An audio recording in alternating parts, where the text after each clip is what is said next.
It was supposed to be just another urban exploration video. Three college friends, Megan, Jake, and Tyler, drove out to the old St. Mary's Convent, abandoned since the 1960s, after a fire wiped out the nuns who lived there. Locals said one of them wasn't really a nun. She was a witch in disguise, punished by the church itself. But they didn't care about ghost stories. They just wanted views. As they stepped inside, the air turned heavy, cold, and damp. Broken statues of saints lined the hall, and the faint smell of burnt wood still lingered. Yo, imagine if one of these nuns was still alive, Jake joked, laughing nervously as his flashlight flickered. Tyler grinned. Yeah, and she's probably still waiting for someone to steal her holy stuff. At the entrance, a rusted sign dangled from a nail. Do not take anything from this place. Megan rolled her eyes. Relax. It's just for dramatic effect. She had no idea how real that warning was. Deep inside the chapel, half buried under ashes and rubble, Megan found something glimmering, a silver cross necklace, blackened by smoke, but still shining in the beam of her phone light. Whoa, that's old, she whispered, brushing the dust off. Probably worth something. Jake frowned. You're not actually taking that, are you? This place gives me the creeps. Megan smirked. Relax, it's just a souvenir. As soon as she lifted the cross, the air grew colder. The church bell, silent for decades, rang once, echoing through the empty halls. All three froze. Tyler laughed nervously. Must be the wind, but it wasn't. The bell was a warning. They left the convent quickly after that, laughing, joking, pretending nothing strange happened. But the camera they'd used kept glitching, and Megan swore she heard whispers in the playback later that night. That night, Megan couldn't sleep. Every time she closed her eyes, she saw flashes of the convent, burned walls, melted candles, and a woman in a nun's habit standing in the corner, face hidden, hands clasped in prayer.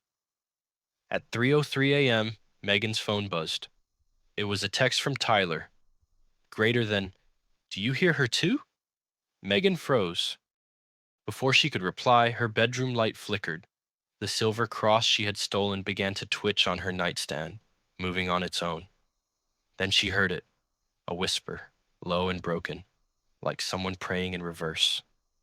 Never steal, never steal. She turned on her phone flashlight, heart racing, in the reflection of her mirror, behind her shoulder. She saw a nun, her face pale and burned, eyes hollow, whispering those same two words again and again. Never steal, Megan screamed. But when she turned around, the room was empty. By the next day, all three friends were terrified. Tyler claimed he saw the same nun at his window last night. Jake said his bathroom mirror fogged up with the words, Give it back, written on it. Panicking, they met at Megan's house, trying to figure out what to do. Jake pulled out his laptop. I searched the convent's history. One nun, Sister Mercy, was accused of witchcraft. They burned her alive after she cursed the priests. She swore anyone who stole from her chapel would burn in silence. Megan's face went pale. That cross, it must have belonged to her. Suddenly, the lights cut out. The house went completely dark. From the hallway came slow footsteps, the sound of a rosary dragging against the floor. Clink, clink, clink. Tyler, is that you? Jake whispered. But Tyler was frozen, staring at the door. A shadow appeared under it, tall, unmoving.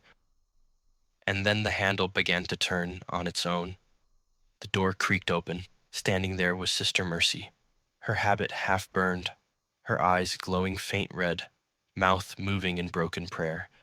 The room filled with the smell of smoke and ashes. Return! What? You took? Megan screamed, grabbing the cross from her pocket, but the silver had turned black, pulsing like a heartbeat. They drove back to the convent in the middle of the night. Rain poured. Thunder rolled over the burned chapel. Megan ran inside, holding the cursed cross. The ghostly nun appeared at the altar, whispering prayers through melted lips. Megan fell to her knees. I'm sorry. I didn't mean to. I just. I'm sorry. Sister Mercy raised her burned hand, pointing at the cross. Return and repent. Megan placed the cross on the altar. For a moment, everything went silent. Then slowly, the whispering stopped. The air grew still.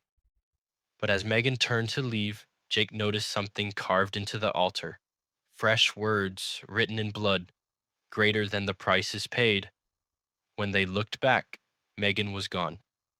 Only her phone remained, still recording, still running. The last thing captured on camera was the silver cross, now clean and shining again, and a faint voice, whispering close to the mic, never steal, even from the dead.